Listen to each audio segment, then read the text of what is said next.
بسم الله الرحمن الرحيم السلام عليكم ورحمة الله تعالى وبركاته كلنتي wanaagsan daawadayaal dhamaantiinba kuna soo dhawaada barnaamijkii codka jaaliyada Canada oo xiliyadan oo kale aad uga barateen inuu idinkaga yimaado istuudiyaha telefishinka qaranka Soomaaliya oo ku leeyahay magaalada Toronto ee dalka Canada waxaana barnaamijka halkan idinkaga soo gudbinaya anigoo ah Muxudiin Jaamac kulan muddo dheer laga soo shaqeynayay oo ay soo agaasimeen Golaha Soomaalida Canada Somali Canadian Forum ayaa lagu qabtay hoolka shirarka ee dugsiga sare ee Kiblin Collegiate ee xaafadda Etobicoke ee magaalada Toronto waxaana kulankani si weyn uga soo qayb galay soona buux dhaafiyay hoolkaasi Soomaali aad u tiro badan oo isugu jirta qaybaha kala duwan ee bulshada sida haweenka dhalinyarada odayaasha culimo diinka iyo waliba waalidiin dhibanayaal ah oo caruurtooda lagu dilay dalkan Canada waxaa kulankani loogu yeeray siyaasiyiinta hogaamisa saddexda xisbi ee heer federaal iyo gobol iyo sidoo kale duqa magaalada Toronto waxaana ka mid ahaa mas'uuliyiintaasi Michael Couto oo ah wasiirka dhalinyarada ee gobolka Ontario oo mathaliyay gudoomiyaha gobolka Ontario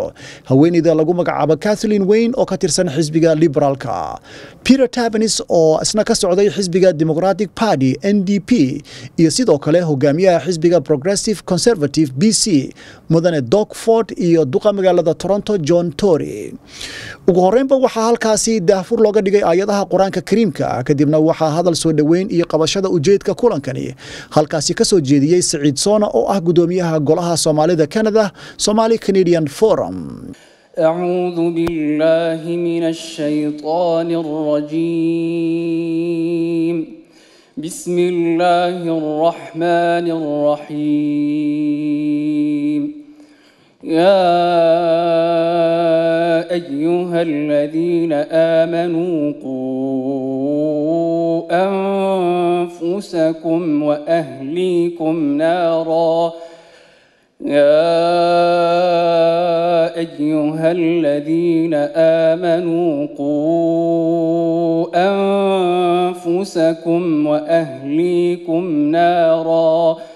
نارا وقودها الناس والحجارة عليها ملائكة غلاظ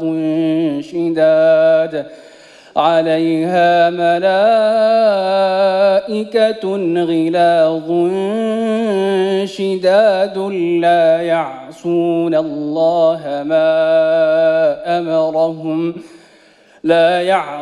الله ما أمرهم ويفعلون ما يؤمرون dhibaatada dilka ilmaheena soo gaaraya in la dilay iyo inay wax dileen inay isdileen iyo in la dilay waxa soo baxday inay sii kordhaysay halka communitieskii kale oo aan la nooleen oo hore loogu aqoon jiray ay yaraanaysay waxa soo baxday in dadka anagana caruurteena dhimata intooda badan aan nus kamida dadkii dilay aan la aqoon waxa soo baxday in anaga nala baleem gareynayo oo nala ku baleem gareynayo laba shay marka hore inaadan ogoleyn inaad dadka dawladda la shaqeysaan iyo inaadan wax ka qaban dhibaatada oo adinka xaqiina ka iimaanaysa marka halka sidaan baaritaan ku soo helay oo aan soo cadeyn doono waxa weeye annagu waxa dhab ah hawsha dhibaatada ilmaheena ku dhacaysa qayb baan ku leenahay waxaan ka mid ahay waxaan tagaa muxuu ahay dadka xabisyada ku jira dhalinyarada sanadii bar baan ka shaqeynay waxaan ka marqaati kacaya inaan wax ku leenahay wixii tageen hadda waa naga tageen yani maaragtay waana dhibaysaa annaga masjid Khalid bin Waliid waxaan nahay meesha in badan caruurta lagu aasay yani maaragtay markaad aragtid cunuga marka la dhaqay intaas soo xabadood ba halkaan madaxa kaga taala yani maaragtay markaas ay isweydiinaysaa ninkan dhalinyarada 18 sano jira 20 jiray maxaa loo dilay muxuu dilay kan dilase waa cunugayga yani maaragtay muxuu ku gaaray inuu gaangi gaaro muxuu ku gaaray inuu xabis gaaro doorkii aabaha ah yani waxaan idin sheegaa laba misaal oo runtii maadaama aan ku dhex jiro arrimaha qoyska yani maaragtay nin baa isoo wacay oo wuxuu yiri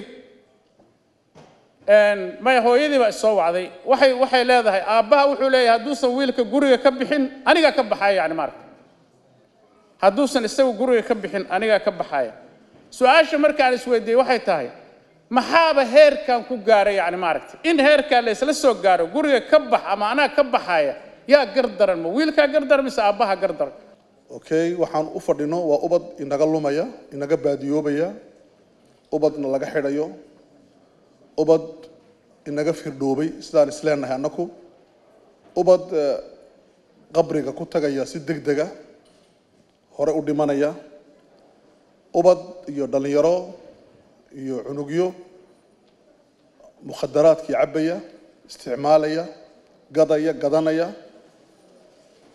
daahiradu muuqaalku waa sidaas laakiin su'aal baan isweydiinaynaa su'aashu noocan ma way adag tahay nafta ma jeclo su'aashu waxa weeye iyaa ka mas'uula man المسؤول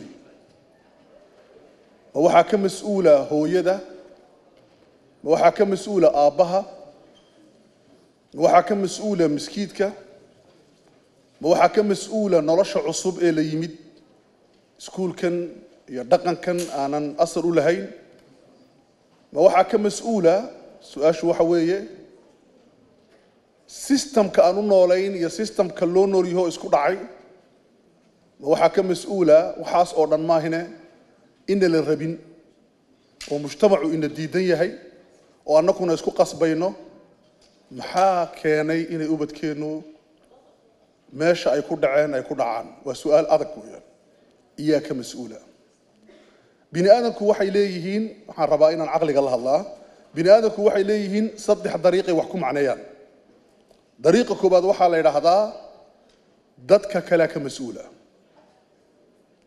إلغاء المسؤولية على الآخرين وحال هذا سلو معنى وح مال نجا علوس باني مني نقول أنا فهمين بان صدقني وضيجي وحفرديا مقاحدة شاهو كعبيا حاسكي إسلامتي نفتك بحر إلاي استرس قاضي أي وررتي وحن دهنا وحاس وحنكون معنينا إلغاء المسؤولية على الآخرين ضد كله قف كسب قف كله كتورة والتفسير تفسير لباد باجرة اللي نرش ولا فسيرة يعني دعويك ولا فسيرة يعني هيقول لك فسيران سيدا اسمعها أنكو وحنك إيماني مال وضع إسلام أهيد مسكيتكو إسلام بوها وجوريكو إسلام بوها طريقة يجدكو إسلام بوها دكسكو إسلام بوها noloshoo dhan baa islaam ahayd waxaan imanay meel intaa islaam ka jirin anu su'aal baan isweydiiyay meeshaan ka imanay wax walba islaam buu ahaa waan garan waayay ila ma aha wax kasta inuu islaam lahaa dariiq wuxuu ku baraya cayda meel ilaahay lagu caayo oo nabiga lagu caayo magaalooyinkeedii baa ka jira oo diinta lagu caayo oo baska marka la socotay intaasoo goorad maqlaysid ilaahay waxa ku sameeyo subxaanahu wa ta'ala hooyada waxa ku sameeyo aabbaha waxa ku sameeyo meel qofka gaariga wada oo darooga yahay oo canku inta buuxo oo baskiina wado annaka baa jirnay laakiin noocan ma islaamkii baa la haystay laa ilaaha illa allah baa la wada haystay waxaan imanay meel ka xun oo ka daran oo adag yaan imanay taabaan ku tuurnaa mas-uuliyadda qolo saddexaad si kale u macnaysaa waxay ku macneeyaan mas-uuliyadda markay macnaynayaan waxaas oo dhan waxaa keenay waxa weeye ilaan hadduu dagaalkii dhicin haddaan istiririn haddaan dhulkii burburin haddaan sideenni ahaan lahayn ma wax baan noqon lahayn waa odayaashii dhulka naga burburiyeen mushkiladdu saasaan oranaa mushkiladdu waa kuwii dhulkeennii burburiyey ee maaragtay hubka qaatay weeyaan ee jabhadaha noqday ee nidaam la diriiri waayee dal baabi'iyey weeye okay macnaha baan siinaa fara badan laakiin anigu waxaan qabaa kadib marka aan fiiriyey aragti gaaban oo bini aadannimo marka aan fiiriyey maxaa inoo keenay dhibaatadan waxaa ii soo baxay 5 arrimood 5 arrimood baa ii soo baxay kow waxaa dhibaatada keenay waxa weeye anigu waxaan ahay qof Soomaali ah bariga Afrika ka soo jeeda muslina xoolo la joog ah in yaroo inaga mida beeraha ay fashaan in kaloo inaga midana baayac mushtari ay ku jiraan in yaroo elidana siyaasadda iyo ay ka shaqeeyaan administrationka inteena badanna miyi aan nahay waxaa annakoo ah buu dagaal dhacay rabash baa dhacay wadannadii baa inaga xumaaday waan soo qaxootiyoonay waxaan imanay meel system kale ay fadhido meesha aan imanay iyo meeshaan ka imanay wax ka dhaxeeya ma jiro 5 meelood marka laga laakiin ma wada gali kare 2 meelood baan iga tusay dhinaca mentalityga maskaxda way inaga horeeyaan kuma kunsano annakuna kuma kunsana ka dambaynaa waan imanay waxa inagu dhacay argagax waxa aad arkaysiin waa argagax weeye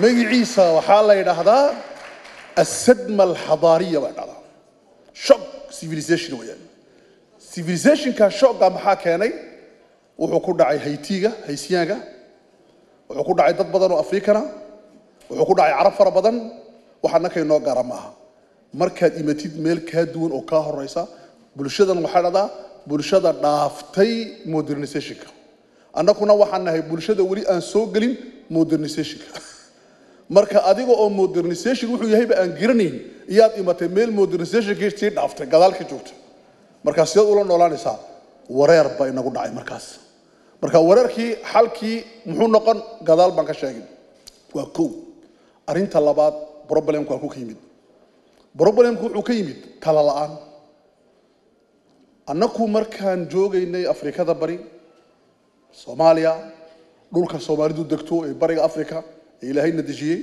وحنا الله ينطلق odayaal baa fadhiisan jiray geedka dumarkuna hawl bay lahaayeen ubadkuna hawl saddexaad bay lahaayeen hawlihii meeshan markaan imanay ninna hawshii ma hayo sida halkan loo qaban lahaa hawshana lama garanayo waan imanay waxaan qabanaa waxa la qaataa caydhi ma soo qornay caydhi baan dooranay laba maxaa la qabtaa diinta inaga lumi miskiid inoo dhisaronay maxaan miskiid ku qabanaa maaha inoo dhisa waan dhisanay miskiidkii lacagaan urursanay miskiidkii waan dhisnay saddex maxay inoogu xiga ubadka quraanka xafidsiina oranay ubadkii maan qaadnay quraankii baa xafidsiinay maxaa ku xiga quraanka isma weydiin maada bacda alquraan ma jirto okay waxaan oranay maxay inaga maqan afkii Soomaaliga lumaya Soomaaligii baa lumaya hooyadii waxay ku hadlaysaa af Soomaali ina kiiran English imika markaan la socono ubadkayga abo waxa ma soo dhigatay buu geli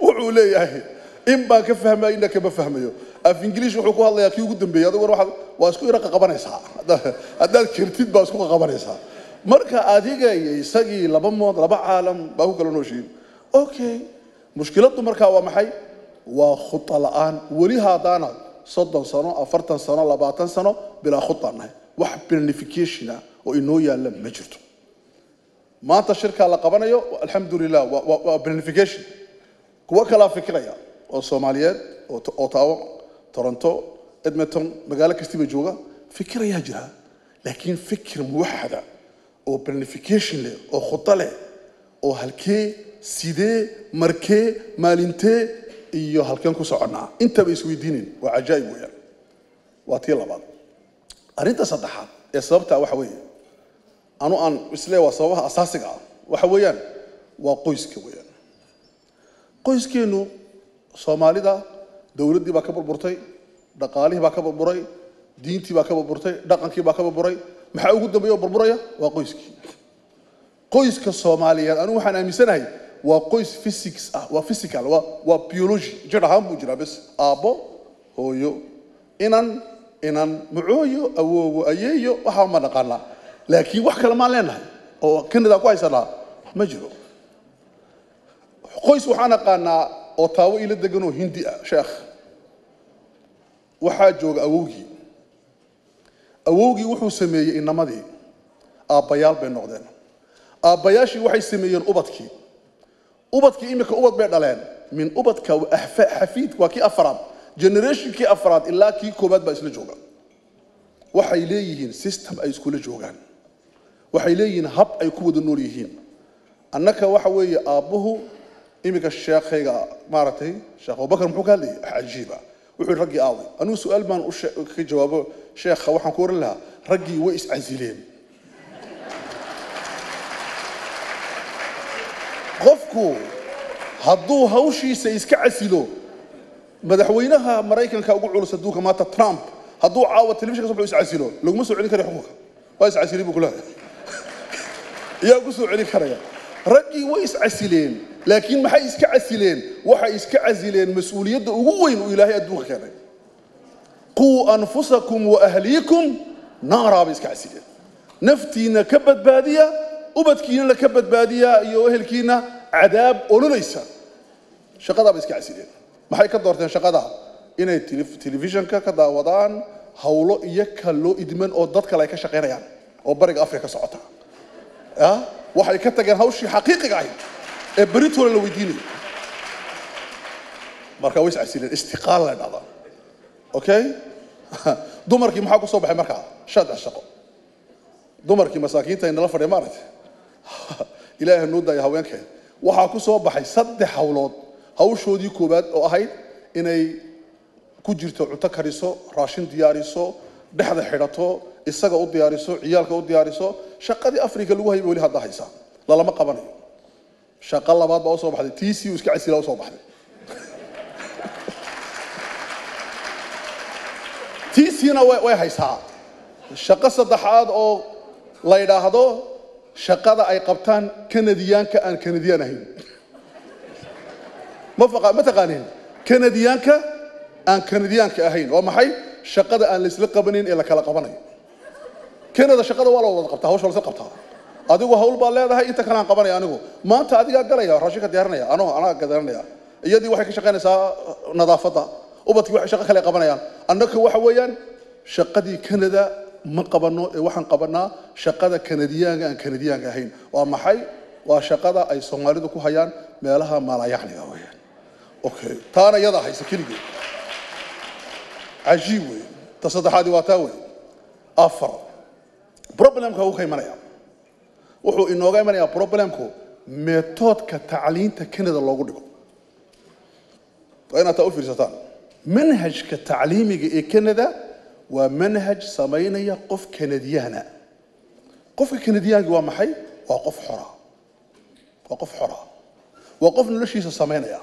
وقف أنا لو يديك السؤال ونربين وقف أن لو أورك كريم واحد سميسي ما حد سمينيسا أنا جحلو كله أنا سمي وقالوا بي ما حد قالوا لي أنا قالوا بكله ما حد قال سؤال قال لي ماذا هذا كان واش ضلوا عنده وضعنه بريس كده هو دعبله ما حد سفر جن ولا شيء ذا وهو كله يا وحنا نقضي يجين قلنا كلا جتمها سجس كصدحات ما نقضي أعوذ بالله ما حد نقضي هو أنا نقضي هو ما ذا نقضي ما حد قال الصعدة منهج ما ماشي لا تربية لا يلاحظوا أنا هو وحنا كنا حناي أون دهني مركي سكس كلا دقادي وتاريو حلقة وحا ماها وحا لور دقا عيالك إلهي مجرو إله لقى عبصوت مجرو هو جوها مجرو آخرا يدعي كرتا ما دعي كرتو وحي ربنا ثاني يدعي كريم وحي ربنا ثاني يدعي كريم جنة مجرتو عذاب الأوليو هذا بابك وين أروح العذاب مجرتو مالنود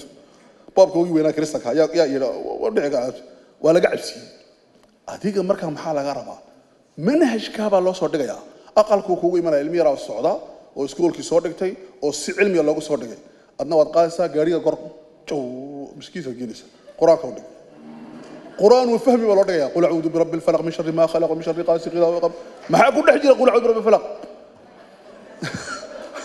وقصوا بحيا سكول كي وحتى يا سكول كي ولا فانسينه لوجيك علمي والله يركم كذينه والله داعية مسكح يسال بدله مسكح ميت ما نكلا ميت يا أديكونا ما كوحنا كوكوريسا خسنت بوحدة بانك ويان بانك علمي راح كوكور هل كنا والله كم ميت يا سي علمية مركز دمبوس دي توجير قاعد يقول هو يا بين بالشيء سامك بجرا هذا الشيء هدو كل شيء إنه هوستو كليه حبك بجرا أبا حبك بجرا شيخ وحن مسكين كمركان جوجا جمعها لبعض السنة مركان جبوت الجوجي خطبته من آخر ذلك ماركين إمك مرة ما خطبضيا مرة وحن نقد الشعب كواحد جيسته سيدي نوكله لا بقرب بقى يصبح هذا مركان خطبتين جري ساعة دي برد بهن جري وحن مودي تكون يدقيسني يعني لا تكون نعيم بيله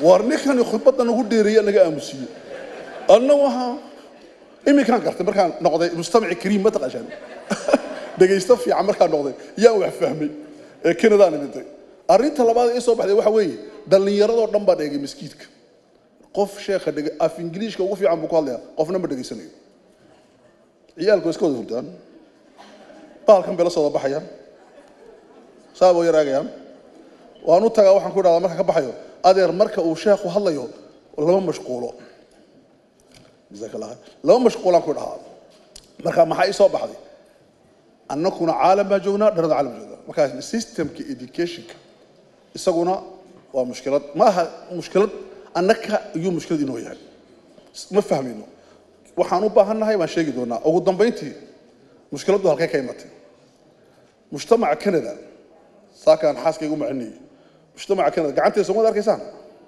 wada nin muuqata gacanteeda okay mujtamacu waa sida qofka mujtamacu waa sida qofka weeyaan mujtamaca Canada saas uu xidhayahay saas gacanteeda arkaysiin gudaha waxa ku dhex jira laba qolo bas waxa ku dhex jira qola gudaha waxa ku jira laba qolo waayo labada qolo ku dhex jirta qoladii dhulkan aslan qabsatay mar hore imatay fahantay xaqana ku dhex jira qolada gadaal ka imatay la fahantayna way dhex galeen kadibna way xidhatay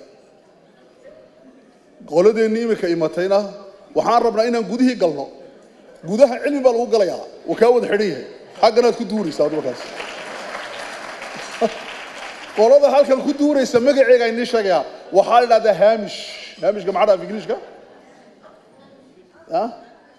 qolada hareeriyaha joogta hareeriyaha hada second bati okay anu garan ma Francis baan aqaana marka qolada baa iyaan nahay qolada halkan ku duuraysa waan badanahay afar qolaan nahay Soomaalidu kuwaas ku jiraan marka waan duuraynaa qoladan problemya ka soo baxa problemyada ka soo baxa qoladan annaka noo soo tuuraa dab aan qabsan anagu marka brother wixii wanaagana gudaha ku haystaan waa mujtamac amiiqa marka annaka maxaan xalinaynaa markaan sheekaysanayno problemyada dusha ka duuraya ma galayno gudihii imika annaka u yeedno rag way noo socda gudihii ma waa inaan u sheegno war gudaha wax ka fura aan soo dhex galnay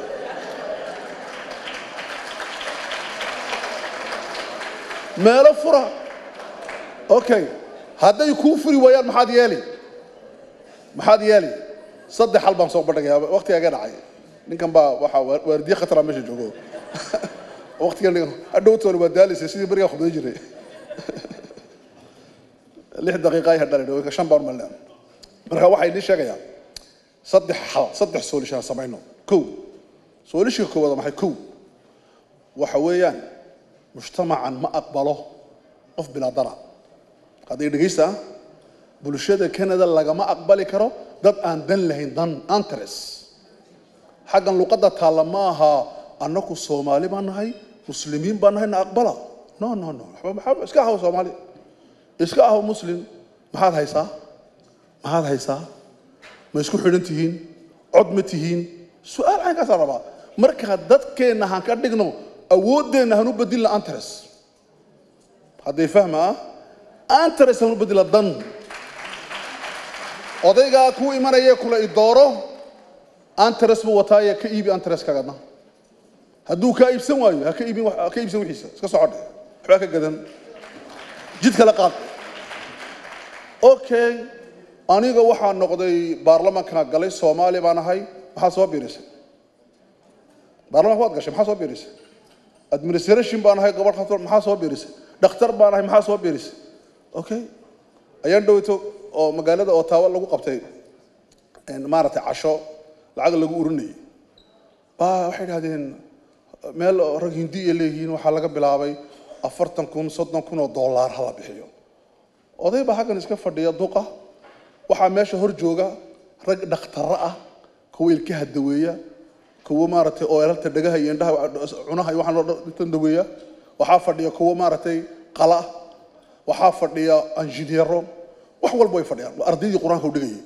madaxu kala hadlaya isqor oo soo kacaya 30,000 oo dollar buu ka bilaabaya annaka $1,000 baan gacanta celinayna la ilaaha illa allah muxuu sheekhu yiri kuna waxaan aynaa dee caydh baan quranay marka ha ka kacno nolosha dad kale ha noqono antares han yeelano antareskeenu ha noqdo Soomaali wax Soomaali ka sokeeya maaha waa kow taasi wey labo walaalayaal suma walaalayaal han samayno meel Soomaali leedahay oo nool ha ugu yaraado miskiidku hana ugu weynaado miskiid nool miskiidka nool ma taqaanaa macnaheedu anu waxaan siiyey waa miskiidka afar shay ma badan tahay ma badno waa miskiid odaygu markuu yimaado odaynimadii ka helayo hooyadu markay imatana hooyanimadii ka helayso inanka yar ee cunugee wareersanee intan xiirtay markuu yimaadana uu iska dhaxarkayo haddaad marka intan uu xiirto subxaan allah kanagii waha maaha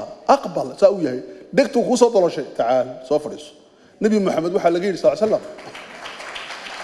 nabi maxamed waxaa laga yidhi idan lii fi zina nabi ilaah nin baa ka yidhi dhallinyaraa ii saamax inaan zinaysto haddii wadaad imika ani la iman lahaa ii saamax zinada war iga horkac waxaa idan lii fi zina ii saamax zinada ma zinada ha zinadu waa maxay waa min akbar alkabaa'ir waa dunuubta ugu waaweyn ii fasax nabigu wuxuu ka yidhi calayhi salaatu salaam uu daweeyey uu la sheekaystay logic wuxuu yidhi waxbaan kama dhinna soo dhawow ma zinaysanaysaa haa oo habeenkii baad meelaha shokaanshani haa oo waa samayniba haa ka waran haddii hooyada lagu sameeyo hooyadii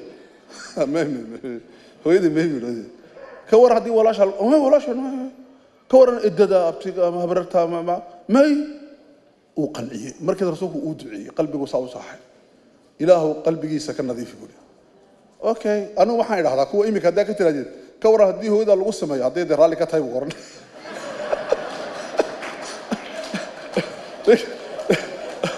ninkaasi nin carab uu ahaayo islaamnimada ma aha raganimuu lahaa ma hooyaday no waa dagaalamaya aygan wuxuu ku leeyahay haddii raalli ka tahay dee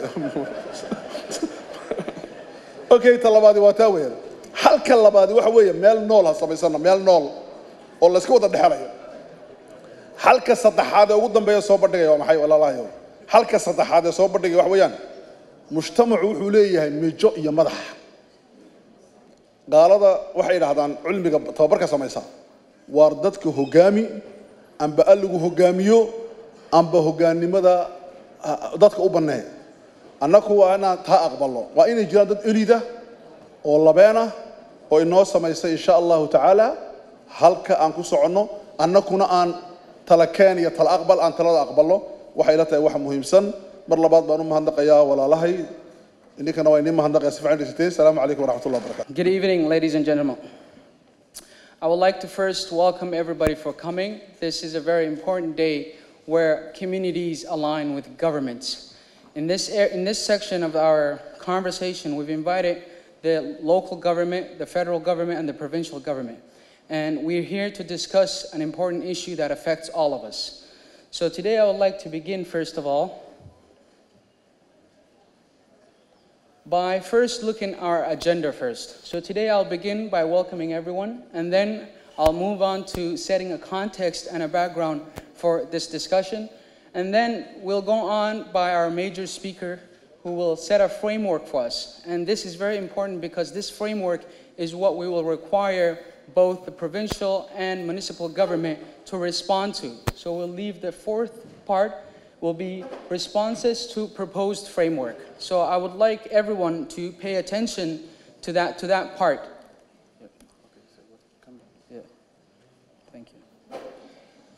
So, and then the last piece will be closing remarks.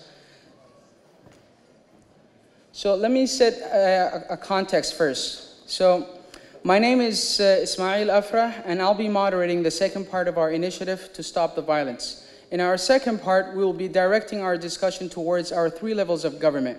But before we get to do that, let me welcome everyone. We have with us many people from different levels of government. Our honorable speakers will be from different levels of government, the first of which will be representing from the Ministry of Youth and Children. We have with us Michael Koto. Also from the province side, we have, thank you. From the province side, we also have representing the leader of the NDP, we have Peter Tabbins. Also with us, we have different councillors who are running for election this year. So we have representing Humber River Black Creek, we have Saima Muskrat. We also have other delegates coming from the city, which is the Secretary of Toronto York Labour and Council, Abdi Haji Yusuf. I would say the most important guest we have today is our mayor, the City of Toronto, John Tory.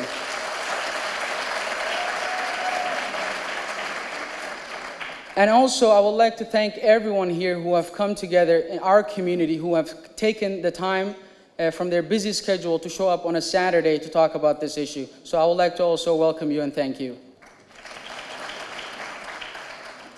So, the next part of our conversation will be to set up a context and background for this conversation we're having. Before we do that, I would like to first talk about our purpose, why we are here. And I would say we are here in order to accomplish a lot of things. First of all, we wanted to ask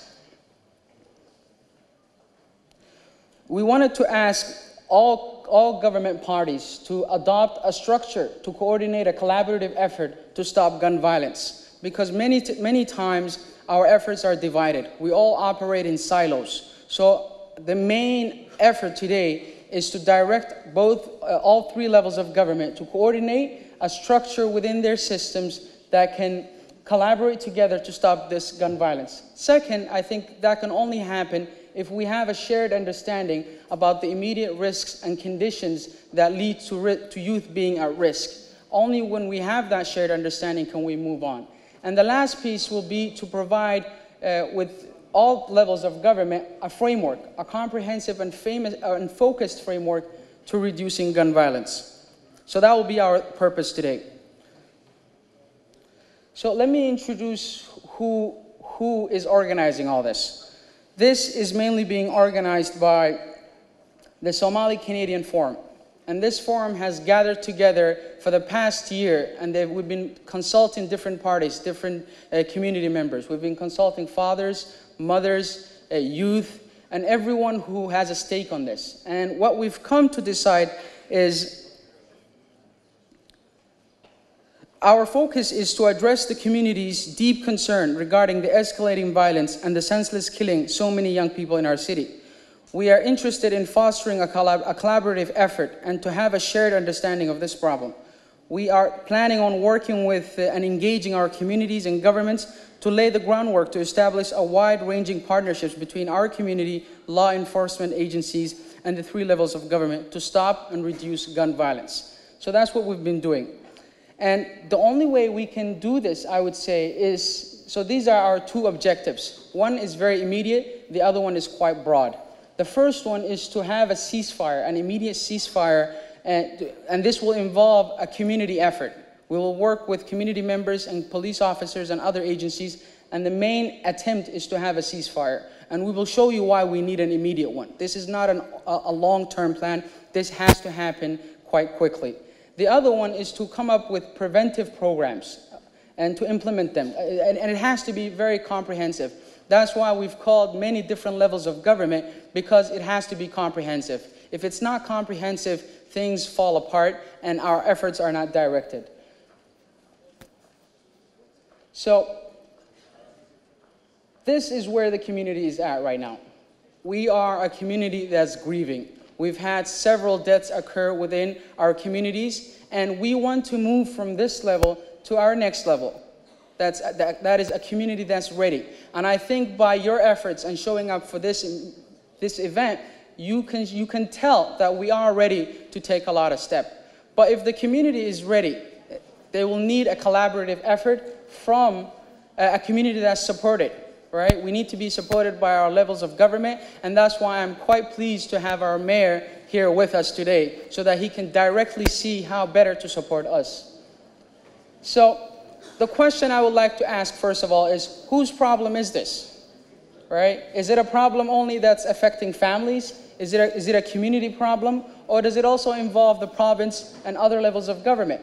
Because if we don't make a conscious decision about this issue of whose problem this is, we will operate in different ways. We will not bring together our resources to challenge this issue.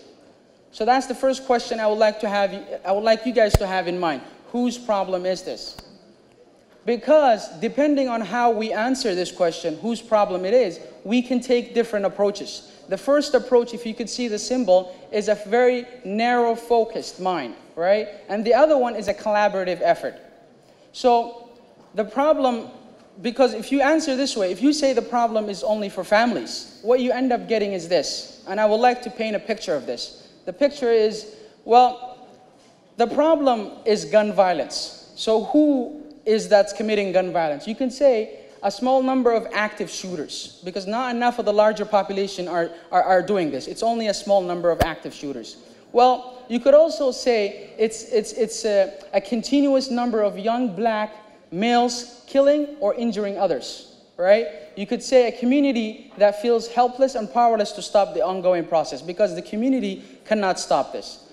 Well, this picture of focusing in on the problem in a very focused way, putting the blame on families and parents and youth, what it ends up happening is it creates a divide between communities and governments and the agencies that work for them. So for instance, a police force that's blaming the community for the lack of cooperation.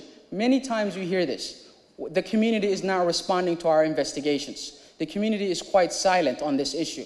So I would say much of all this problem comes in because of the focus, where you put the focus, where you put the target. Is it an issue of gun violence, criminal people? Or can we change the framework? I'll give you an example. This is a 2017 map of the Etobicoke community, a very localized community, and it paints a picture of where shootings happen, right? In this area, you can see that several different shootings have occurred within this community. So this community is going through hardship and gun violence.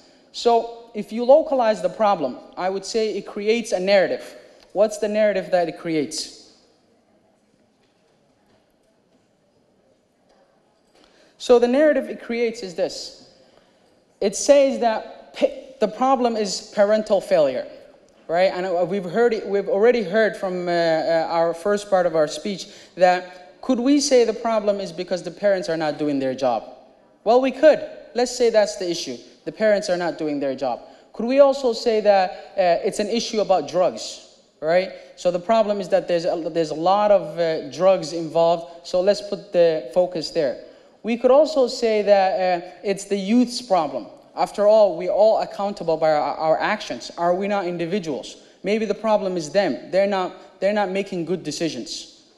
Well, I would say if you put the focus like this, what ends up happening is, it's not only an individual level of thinking. The thinking can go even at the city level, right? When the city of Toronto is asking, when it's trying to solve this issue, it can say, for instance, what should the city do? Right? How should it tackle this problem? The narrative that's created gets built into the city level, and it gets built into the government level as well.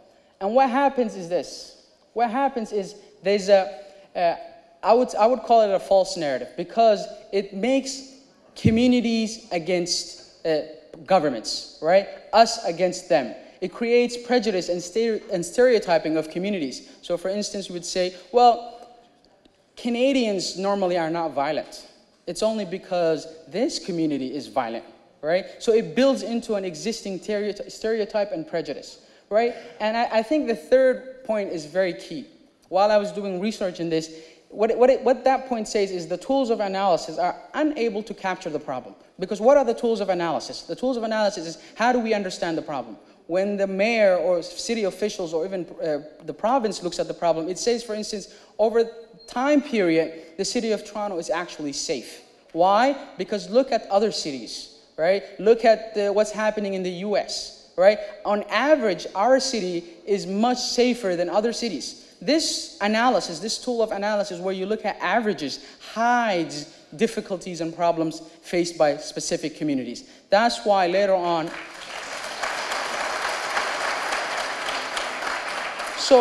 So what ends up happening is the false narrative gets built into city thinking and government thinking, right? I'm not trying to say this is what the city intentionally wants to do. Maybe it's not, right? I don't want to put a false blame on someone.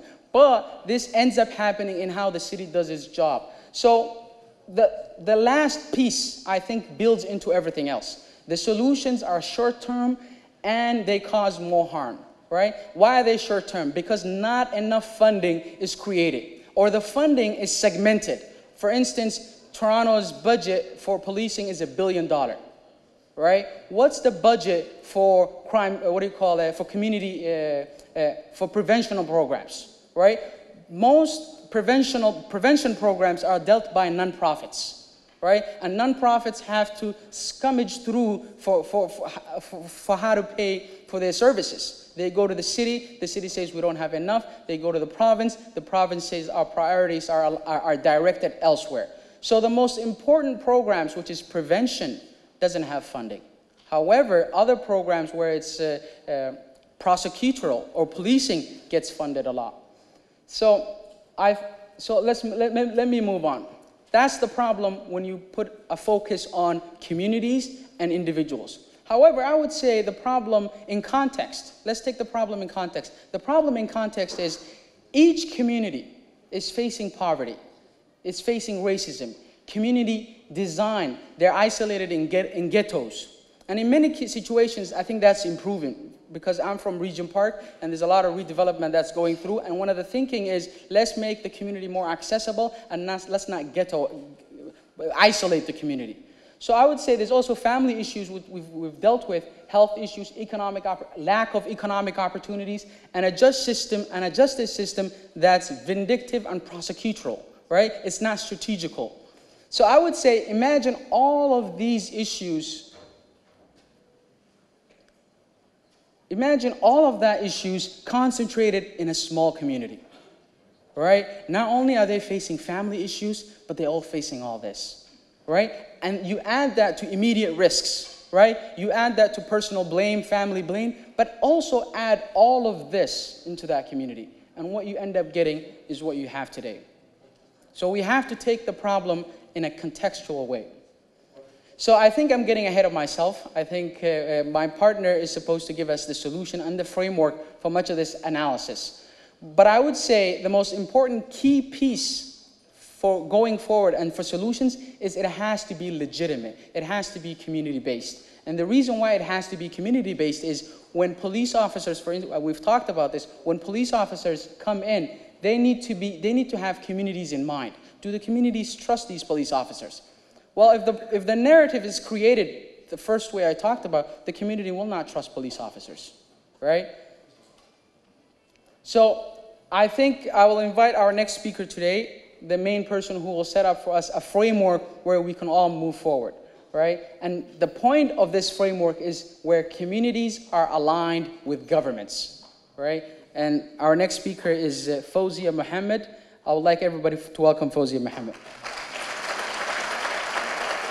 So, first of all, I would like to carry on with the sentiments from Ismail, who said, thank you for everybody here for coming out today on your Saturday, the time you're spending to rest, the time you're spending with your family. And for you showing up here today shows that as a community, we take this issue very, very, very seriously. This is our #1 priority, and we're working as a collective to address this issue. So I would like to applaud the audience for being here today. So the focus is stop the gun violence. And I phrase it as 10 years later. Now I'll explain why I phrase it 10 years later. And it's Somali Youth Violence Reduction Initiative, facilitated by the Somali Canadian Forum. So I'm going to give you some context on the actual agenda. So Ismail kind of gave us some background on the actual problem. So we know that there's a narrative going around of what's causing this problem, right? And so there's different discussions amongst your friends, your colleagues, even during special occasions like weddings, people are talking about this issue. Even when I leave the country, halfway across the country, we're talking about the gun violence issue within the Somali community. So the first part of the agenda, we'll be talking about the problem. And then we're also going to touch on the research. There has been an extensive 10 years of research on this very issue, and we all know that this is not a new problem. And then we're going to talk about how to move forward. So we're talking about how to engage with all levels of government, so the federal, provincial, and city level. And then lastly, we're going to talk about our requests for a government response. What are our key recommendations? We're going to work with the government around addressing the Somali youth violence issue. So I'm going to just read out a quote by Mayor David Miller at the time in 2005. And if people remember, 2005 was phrased as the summer, the summer of the gun. And so I'm just going to read out the quote. Continue the successful Toronto anti-violence intervention strategy, which combines a focused crackdown on gangs with an emphasis on building strong community relationships to prevent crime. This was stated back in 2005, over 10 years ago. So this is 10 years later. So I wanted to provide a little bit more of the context. So in 2005, if people remember 2005, some people may be younger than 2005 here. So it was phrased the summer of the gun. And during that summer, there was about 80 shootings that happened just in that one summer. And then in 2016, we had about 407 shootings happen. And then in 2017, 392. So there's a slight, very slight reduction. And if you notice the trend here, there's something very alarming with these numbers. So between 2005 to 2016, there was a 508% increase in the number of homicides in our community. So that is very, very alarming number, 508% increase. So there's something that had happened between these years. And if you look at the bar graph, in between 2000, this is the recent police services report, and they're showing that 23 Division has one of the highest homicide rate. And we all know 23 Division, the neighborhoods, the boundaries around 23 are Dixon, Rexdale, Kipling, Martin Grove. These are areas where there's a large concentration of Somalis.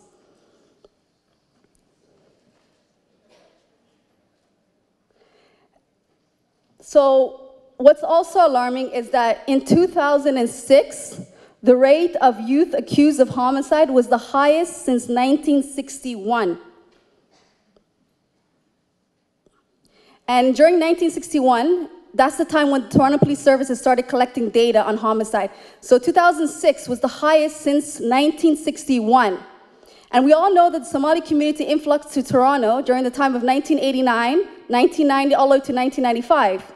But the first 17 years, our homicide rate was only at 1.6%. So what had changed in our community? This is the most recent stats from the Toronto Police Services in 2018. And if you look in the bar graph, Division 23, once again, has the highest homicide rate. And the lowest is Division 13, which is neighborhoods bounded by Forest Hill. So the homicide rates are happening in our communities where there's large Somali concentration. And it's very unfortunate. There are families where not only losing one son, they're losing 3 or 4 sons or cousins. So it's a huge alarming issue within our community. So the question I would like to pose to the audience and think to reflect on is, how did Toronto become unsafe? We are very fortunate here today. There is an organization called Youth Leaps, headed by Liban Abukar, who's in the audience here. And they have done actually a 1-year extensive study on this very issue. And I'm going to just pull out some of the stats that their research team have found out on this very issue. So they have done a very extensive 1-year study, and they're actually having an event on April 25th. And if you would like to have further details about the event, Liban Abukar, maybe you can put your hand out to ask further details about the events. So I would encourage everyone to attend on April 25th.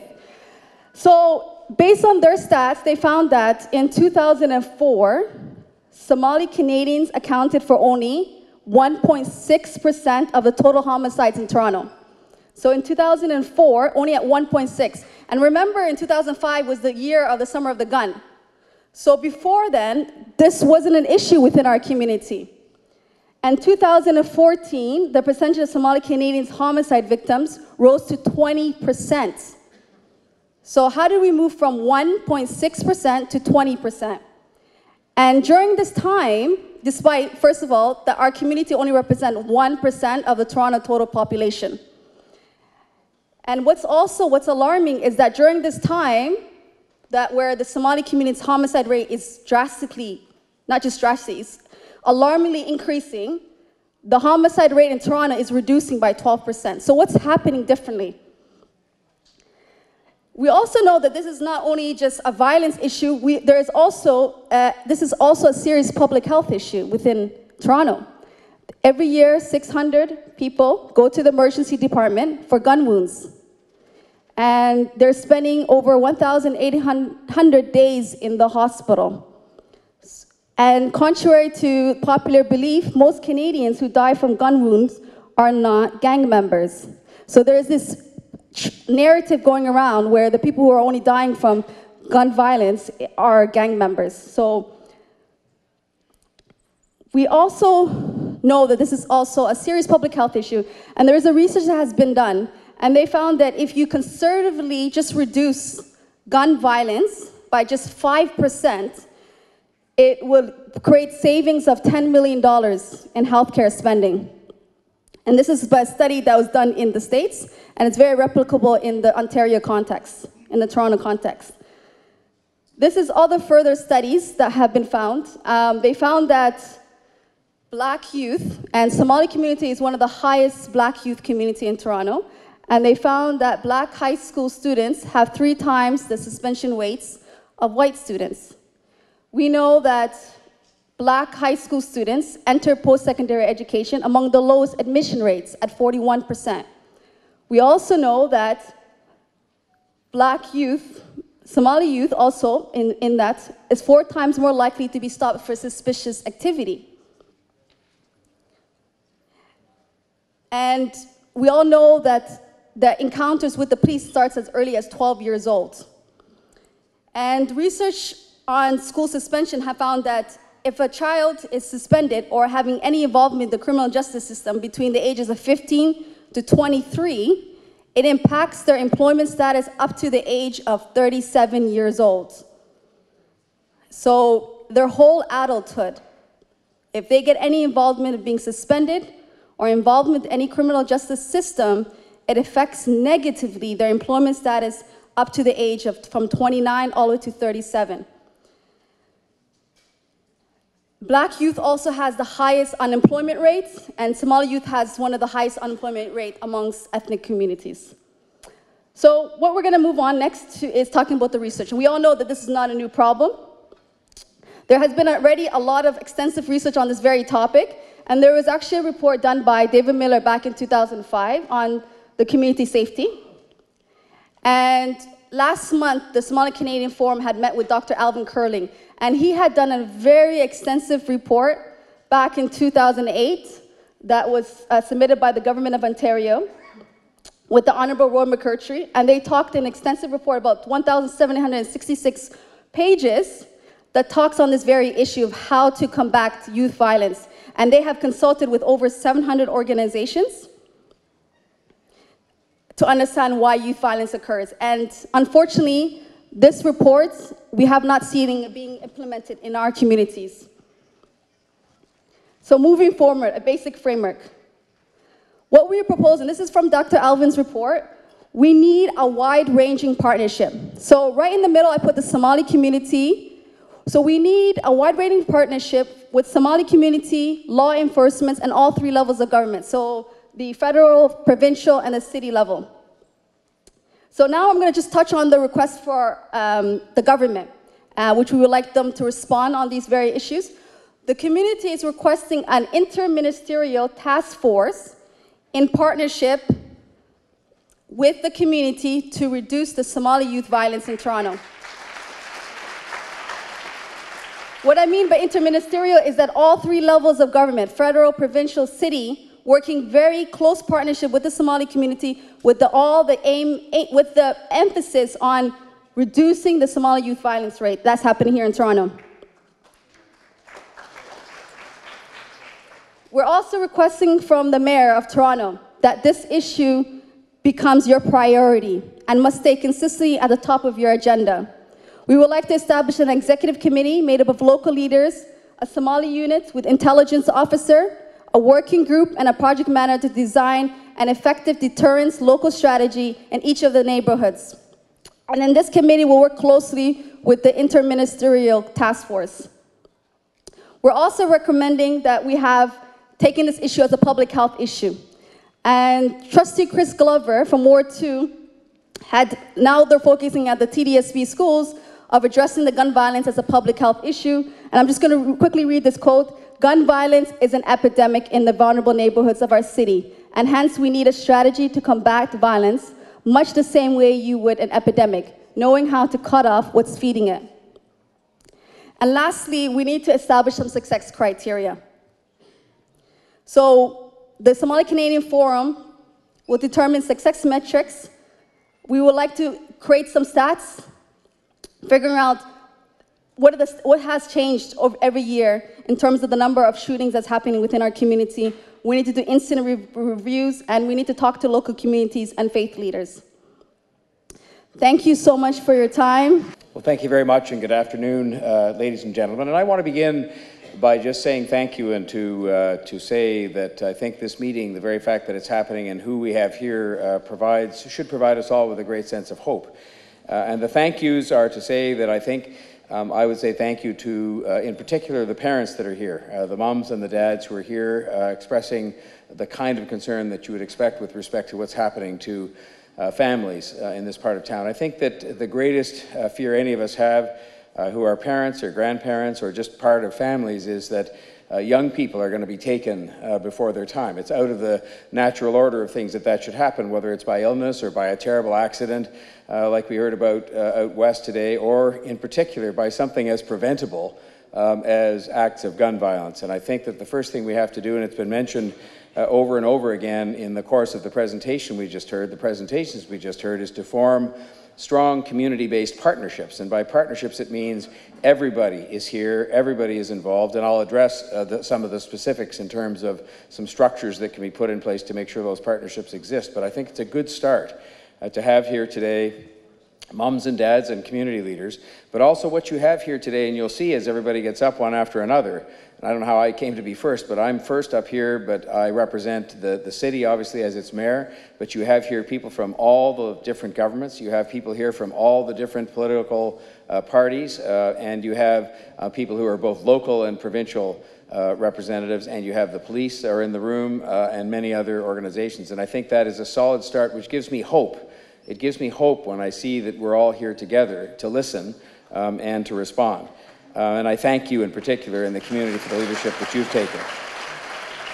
In my own case, I've had now 3 specific meetings with members of this community to discuss these matters. And what I'd hope to do today is not only respond to what's been said in these presentations, the themes are very similar to what's been said in those meetings, but to respond to the points that have been made in those meetings previously, because I think that we are on the path to beginning to put in place the kinds of things that you believe are right and that we believe are right in order to address this problem of gun violence and other kinds of unacceptable activities that are really causing a great deal of grief in this community.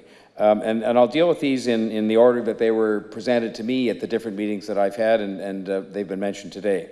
First of all, with respect to the police and the Somali community, and representatives of the Toronto Police Service are here today. Our police obviously have a difficult job to do across the community, and they do the job very well, but oftentimes special circumstances require special or specialized answers. And I will just tell you that after the first of the larger meetings that I attended with this community, I went back and spoke directly to the Chief and to Deputy Chief Peter Ewan, and they have specifically agreed, and I think you know this is actually being carried out now because there have been meetings as recently as April the 5th with leadership of this community. They've specifically agreed to reestablish a body. I call it that because the previous one was called the Somali Community Liaison Unit, and that was, for one reason or another, not continued. And I think that the message came loud and clear that there needs to be some kind of a special body. And the reason that we're not just saying, fine, put back the one that was there before, is so that we could consult with the leadership of the community in order to make sure we get it right. But I can just tell you the Deputy Chief and the Chief have given direction that such a unit should be reestablished, and that the meeting on April 5th and other meetings are to determine exactly how that's going to be done, so that we make sure we do it in a way that you're content with. The second thing, and I should say, by the way, that one of the reasons why it became evident to me that it was the right thing to do is because things were moving in a positive direction. They weren't what they should be, but the relationship was improving. And who knows how much of the credit for that can be given to the liaison unit, but the bottom line, it was the wrong time to do away with that. So now let's look at a way to renew it in a way that is consistent with your wishes, and that's why the consultation is taking place. You raised with me the matter of, you have repeatedly, the matter of jobs and employment. I should tell you that since then, one of the things we've done, again, very specifically and very recently, was to have in this area, and it took place directly in response to this concern that had been expressed, and with the cooperation, again, of the provincial government and Minister Coteau in particular, we had a job fair where, instead of saying to young people from this community, find your way somewhere else or send your resumes in on the internet and hope that you get an answer back, we had a job fair at the iStar Banquet Hall. It was about 10 days ago. I was there. There were literally hundreds of kids there, but more importantly than the hundreds of kids who were there were big employers there. And the part that Minister Coteau helped to finance through the Government of Ontario was that we specifically made this a job fair that would specifically include some young people who had had some issues with the law, and the employers understood that. And they told me quite proudly and quite happily, the employers did, after the job fair, that they had taken applications from a number of kids who indicated they'd had some trouble with the law but needed to have that important second chance to prove themselves and to have a job. And you know, when poverty's put up on the list up here a few minutes ago as one of the key factors in leading to the violence that we've seen, the best cure for poverty is a good job. Whether it's a good summer job or whether it's a good permanent job. And I think this job fair proved to employ hundreds of people and to be something that we tried in a specific area, and we're going to repeat, not just here, but we're going to do it again in Scarborough and downtown with the cooperation, I hope, of the other governments. Recreation. I can only tell you the last city budget, and I know I have to wrap up. The last city budget, we were told loud and clear that we needed to have more recreational opportunities. 20,000 new recreational opportunities were created across the city, of which close to 6,000 are going to be in Etobicoke, in areas where they're needed the most. And I think this, again, is going to provide opportunities for kids in this community to have more opportunity to be engaged in positive activities put on by the city.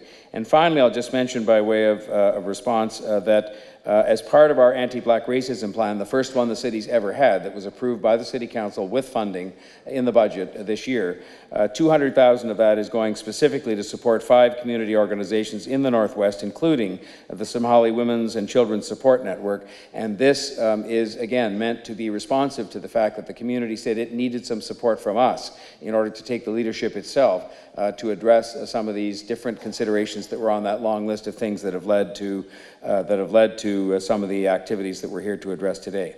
My final comment, I've also been, as you may have seen, I hope, an outspoken advocate with regard to some changes I believe we need to see made with respect to, in particular, the trafficking of guns domestically, which have become an increasing problem in the City of Toronto. It used to be 20% of the guns came from inside the country. Now it's up to 50%. I will just finally say, in response to the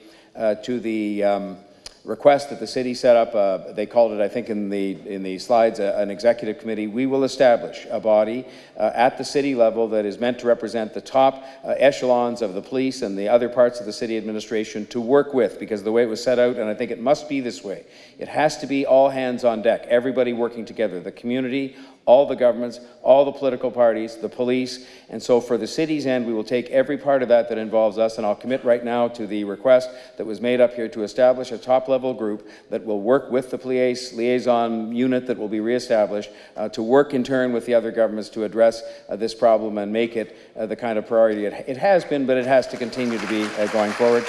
And I am sure I am sure, and that's why I think we should have a sense of hope, that the fact that we're all here today, you're going to hear from people from every political party, every level of government. We are here, and you're here. And the police are here, and others are here, and we're going to work together to make sure that we make this a thing of the past, and that these kids, in particular in this community, have the chance to be all they can be. Because when I meet them, there's no doubt at all. I met them at the job fair, and these are kids who have every bit the ambition and the potential to be everything that everybody else can be. We just have to make sure we provide the supports to get rid of this problem and to move forward. Thank you very much. Good evening. Assalamu alaikum. Peace be on to each and every one of you here. I'm here tonight, and joining me to my right is Yvonne Baker. He's a member of provincial parliament here in Etobicoke Centre. In Etobicoke North, we have Shafiq Qadri, and he's joining me as well.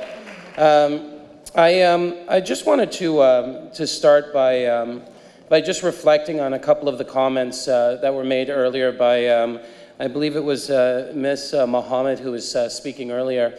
You know, she brought up David Miller, and you know, I've been elected now for 15 years as a school board trustee, but also as an MPP. And I just wanted to take a moment to just recognize what David Miller did back in 2003 by setting up the priority neighborhoods and looking to really focus on investing in those communities like Flemington Park, where I'm from, places in the Etobicoke like Rexdale and Jane and Finch and Malvern. I was a youth councillor back then, working also as a school board trustee, and I believe without a question it was really the start of looking at ways to take on some of the challenges here in the city. But you know, the challenges that we have today in Ontario are not limited to just Toronto. It was interesting, a few months ago I was in Britannia Woods in Ottawa. Does anyone know that community? Has anyone been there before? It's a very interesting community. There's 700 young people that live in that community, and the majority of them are Somali youth. And if you go into the community, and it's a very large community in Ottawa, you can start to see some of the early indicators of some of the challenges that young people are going through. Challenges that may have been around back in 99, 90, 92, 95 in Toronto. So I know without a question that the piece that's important now is that, you know, not only do we look for ways to build solutions here in Toronto, but we take the experiences in Toronto to make sure that when we talk about gun violence, it doesn't occur in other jurisdictions in Ontario.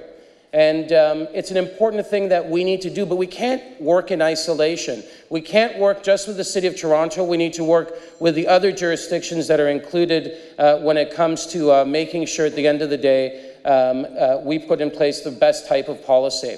So back in 2004, 2005, I was a trustee of the Toronto District School Board, and I brought forward with another trustee, Bruce Davis at the time, the first motion to collect race-based data.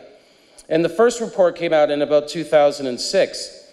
And the data was very interesting. When it first came out, we learned very early that there were some students that were doing well and others that were not doing well.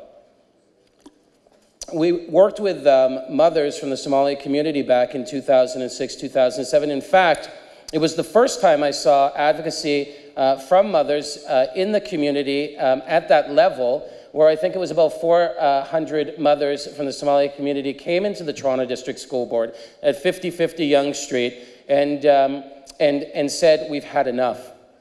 And I think we need to take a moment to just thank those mothers, because it was my first experience as a decision maker, as a trustee, to work with members from the Somali community directly on that issue around student achievement.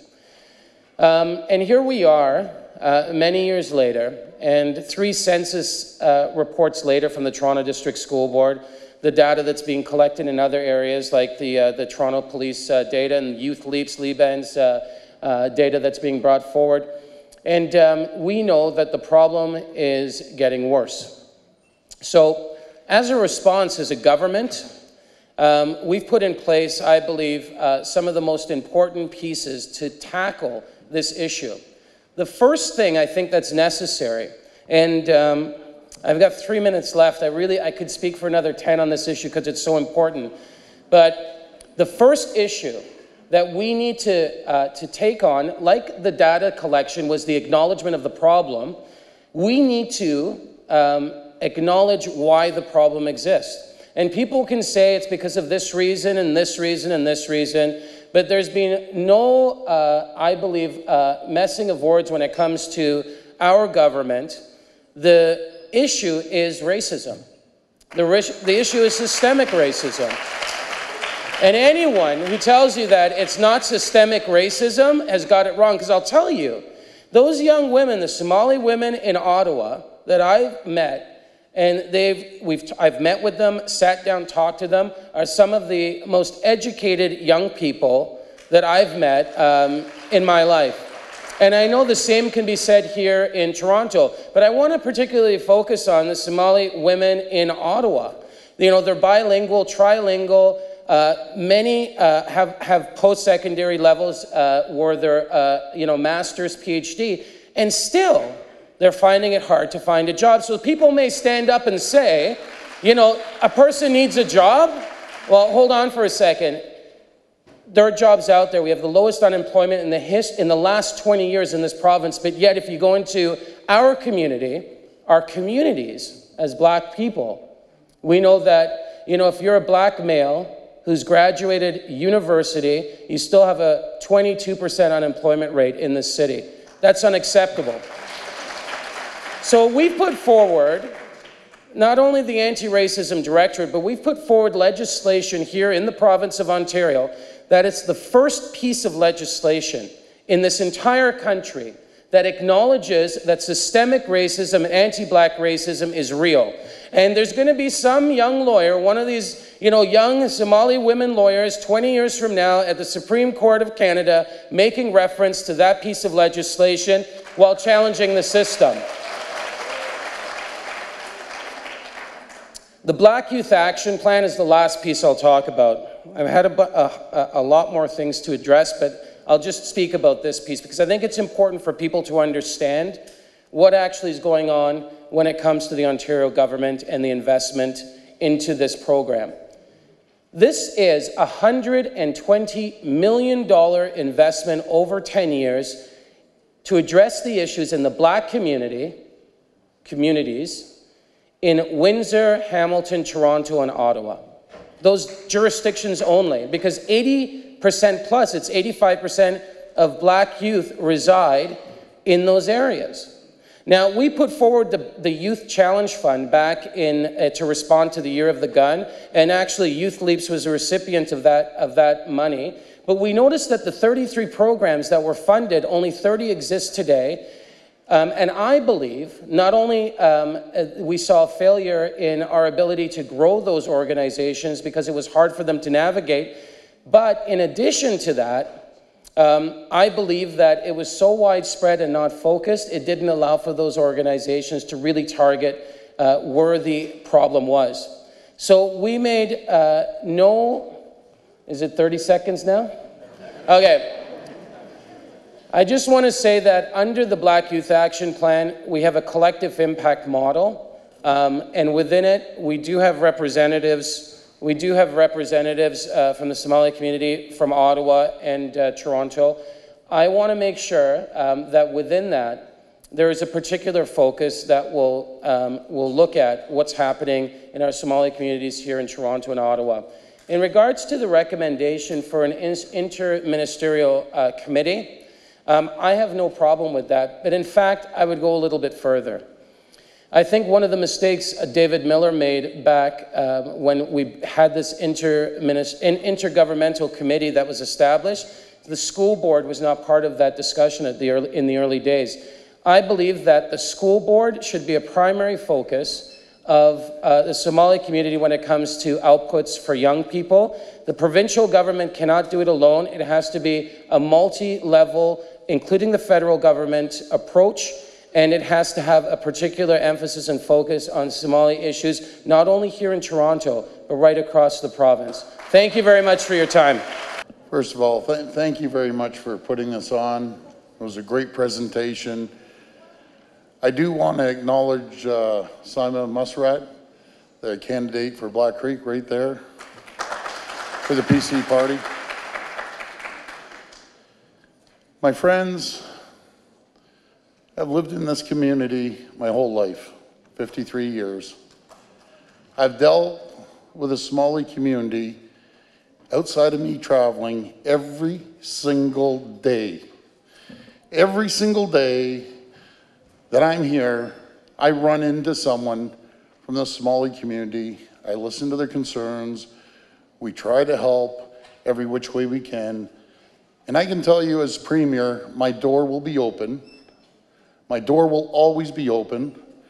My house will always be open to come in and discuss any single issue there is. Now to address some of the issues, I am 100% behind having a 3-level government task force we need to put together. As Premier, I look forward to working with the Mayor. I look forward to working with the representative of the federal government, making sure that we resolve this problem. My friends, when I hear about, government programs, and I know we're moving forward, there's a lot of talk. There's very little action. There's very little action.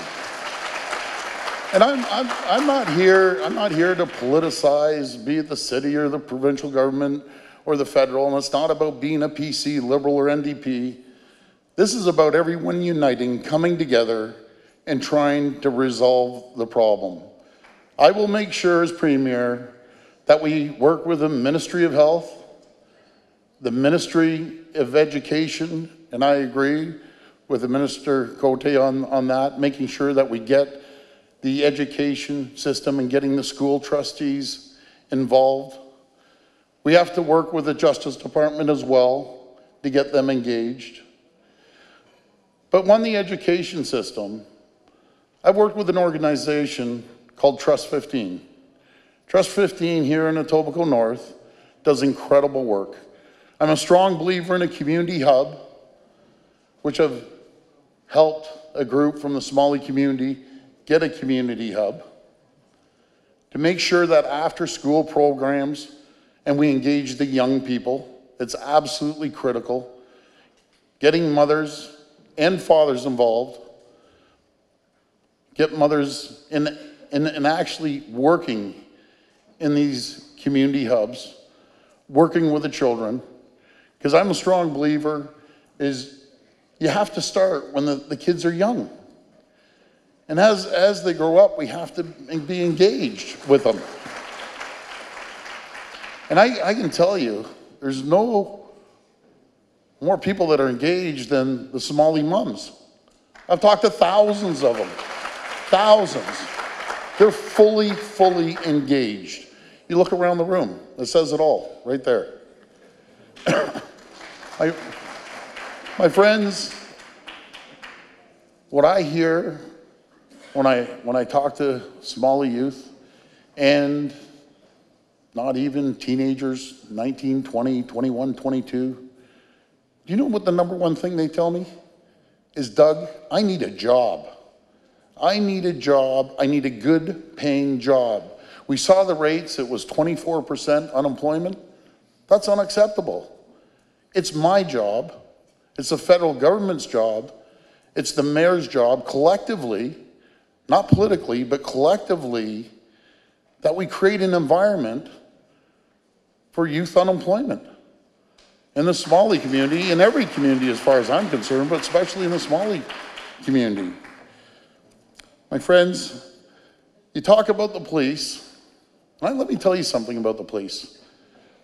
You have the best superintendent in the entire country, Ron Tavner. That is the most engaged superintendent anywhere in this country. An engaged superintendent that gets involved, cares about the community, and we have a lot of great police officers. My friend, it may not be good enough, but I can tell you one thing. We can always achieve, my friends, we can always achieve for better, but you see a police officer sitting on the front row being engaged. I believe we have to work with the police. We can't work against the police, and I'm not suggesting we do, but it's all hand in hand. As soon as you take the approach is forget the police, keep the police away, that's unacceptable. My friend, I agree. And do you know what I believe? If having a Somali police officer getting involved, he understands the community, and hiring more Somali police officers that can be right inside your community. That's what I believe. As soon as we start excluding the police, we have problems in society, I can assure you. But I'm in favor 100% as a premier to get involved with the TAVIS program as well. The TAVIS program was good, but then it was cut. The TAVIS program, give extra funding for community policing. That is absolutely critical. My friends, we may agree, we may disagree, but I'm a strong believer in making sure that, and I'll put all resources to make sure we fix this issue, because it affects this whole community. As other politicians may not live here, and it's not their fault, I live in this community. I live here. I go to the same stores. I go to iStar, I go to the cleaners that you go to. I go to everywhere that each one of you go to, I go to. And when other people in the community make comments, as you were saying, you were pointing out in your slide, the stereotypes, who stands up for the Somali community? Doug Ford stands up for the Somali community. I fight for the Somali community. I don't take a back seat to people when they say about the Somali community. Do you know what I say about the Somali community? I say about the Somali community, I'm grateful.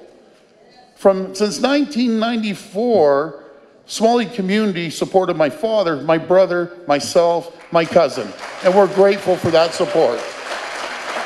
We are indebted to the Somali community for their support, and I can assure you, I will stand side by side with you. And if we may have a disagreement on whatever, we mentioned police, you were upset, fine. We sit down and we discuss it. We discuss it like a family discusses it, because we live within the boundaries of miles of each other. And when there's shootings over on Dixon Road, do you know who gets the phone call? Doug Ford gets the phone call. Michael Ford gets the phone call. From the whole community. From the whole community. But we still stand up for the Somali community. That's the difference. My friends, my door is always open. I will work at all 3 levels of government. We will work having community hubs. We'll make sure that we engage the community, engage the mothers to get involved in the community hubs and after-school programs, which I think are excellent, and we will put the resources to fix this problem. It's not going to be easy. It's not going to go away. We may have a couple disagreements, but I promise you one thing, together, and only together, the whole community will resolve this problem. Thank you. Our leader, Andrea Horvath, was unable to make it today due to an illness in her family, but she sent along this letter which she asked me to read. And if the pages will cooperate. Dear friends, to the Somali Canadian Forum and everyone attending today's forum on gun violence, I'd like to extend my thanks for your leadership and activism on this important issue. I wish I could be there with you. Gun violence and the conditions that help create it are complex and rooted in deeply embedded patterns of inequality, poverty, and lack of access to the opportunities and services every Ontarian needs. You and your loved ones deserve better. Every Ontarian deserves better. The NDP is committed to listening to your concerns and ideas. Ontario is an incredible place, and together we can address the challenges facing the Somali community in Ontario so that everyone can build their best life here. Thank you again for your leadership and hard work. I look forward to working closely with you in the months and years to come. Sincerely, Andrea Horvath. So So as Andrea says, these are complex issues. They're rooted in challenges that your community has been facing for many years. It didn't happen yesterday, it didn't happen just a few years ago. This has been an ongoing issue. I'm not here as an expert. I'm not here to tell you what your community needs. I was sent here to listen, to learn from your experiences, and to respond to your recommendations. I want to say that Fauzia and Ismail have set out a coherent, well-thought analysis of the problems that we're facing, and they put forward practical recommendations for action. As you are well aware, the reality is gun violence doesn't spring from a vacuum, and your reflections reflect that. Your thoughts reflect that because you know that we have to get at the root causes of these issues.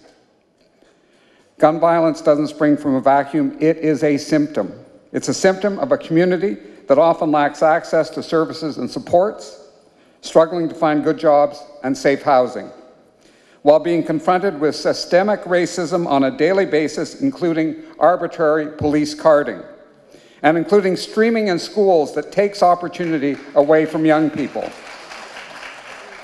And it's often a symptom of communities that are put at an economic disadvantage. In healthcare, when we see an illness spreading, we don't just treat symptoms on a case-by-case basis. We look to root causes. We look to what is making people sick, and we try to stop the spread. And I believe that we need to do the same to stop gun violence. The NDP action on this will reflect a public health approach and analysis. We can't just investigate the crime and never investigate the cause. And once we've investigated, we need to act to correct those causes. Addressing the gun violence crisis facing the Somali community in Ontario will require cooperation from all levels of government. I think that's been acknowledged by everyone who's spoken before me. There has to be a partnership between levels of government and with the City of Toronto and with the community, the Somali community, if we're actually going to get at it. And there has to be interministerial cooperation. There is no point in setting people out separately because, frankly, there will simply be confusion, there will be a lack of coherent action. That whole approach has to be an integrated one. On the provincial level, there are things that we can do that will help address the need and desperation that push people into desperate acts. We need to invest in affordable housing, and then we need to invest in that affordable housing so that it's safe, secure, and a place people can feel pride in living in. We can improve living conditions for all Ontarians by introducing universal pharmacare and dental care. We can invest in job creation and target recruitment in this and other vulnerable racialized communities, because there's no doubt about it, if you want to give people a basis for a life that's free of crime, give them an economic footing that they can stand on so they can run their own lives. We need to break down barriers that stop Ontarians from succeeding, like ending streaming in our schools and addressing the systemic racism that all too often leads to young black men being pushed out of our school system. And you know very well what happens when their education ends, what their prospects are for the future. New Democrats have opposed carding for years, and we've called on the Liberal government to make public the SIU report into the death of Andrew Loku. We need to take these issues seriously and not just take them seriously, act on them. We urge Ontario to adopt police training that emphasizes human rights, addresses systemic racism, and focuses on de-escalation. We need all these steps if we're to have a police force that can cooperate with the community. And if we don't take these steps so that people have confidence in the police force, we can never have the cooperation that's required.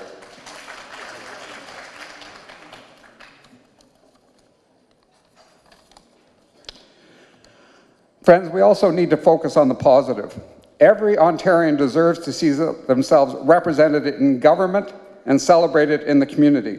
And I just want to note, again, my colleagues, great Somali leaders, Faisal Hassan, and also in the audience, Mahmoud Amin, who I look forward to seeing take their seats as MPPs at Queen's Park. Friends, we have a lot of work to do together to make sure that every Ontarian has their basic needs met, to confronting and dismantling the barriers that hold whole communities back, and actively promoting and celebrating the voices from every community in Ontario. These steps are all part of building a province where everyone feels supported, safe, and included, and part of addressing the root causes of the gun violence crisis. Again, I want to thank you for inviting me to attend and giving me the opportunity to hear your recommendations and respond to them. Andrea Horvath and I look forward to continuing this conversation and working with you to implement a strategy that addresses the challenges that your community is facing. Together, we can affect change in Ontario. Change for the better. Thank you. Mahad Sanid. intaasi ayayna ku soo gabagabeynaa barnaamijkeena daawadayaal codka jaaliyadda Canada inta barnaamijkeena codka jaaliyadda kan xiga ayna ku kulmi doono anigoo ah Muxdiin Jaamac nabadgelyo